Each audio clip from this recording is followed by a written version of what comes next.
The Ebola epidemic is still raging in West Africa and will get worse before it gets better. The World Health Organization says that at least 57 people have died in Mexico following an outbreak of swine flu. The population density of East and Southeast Asia leads some to describe it as the hotspot for serious new infectious diseases.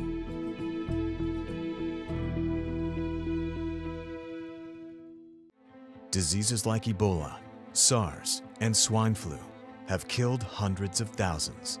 In our interconnected world, people and diseases easily cross borders more quickly than ever. New outbreaks of emerging diseases are occurring one after the other, sometimes together, around the world.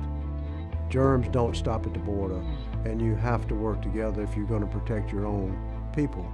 We have to detect them earlier, and we have to respond faster and then recover smarter.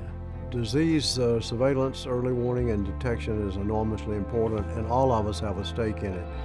In countries that are very vulnerable, disease not only can devastate their own population and their own economy, but it can spread to other places. And fighting infectious disease wherever it occurs is a world security challenge.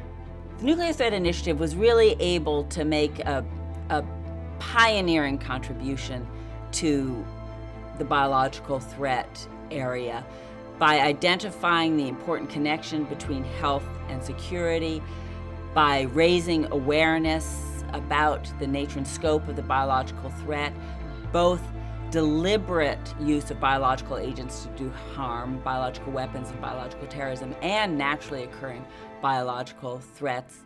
For successful rapid detection and response, we need to match technology and innovation with networking to develop relationships, cooperation, and trust among regional public health officials. Tools like Google Flu Trends and Flu Near You track flu activity in nearly real time, and information from social media and blogs can help epidemiologists identify outbreaks more quickly. Companies are developing technologies that support smarter and faster diagnostics. The field of diagnostic technology is really moving forward rapidly. We have the big data analytics that now can find trends in data that we could never see before.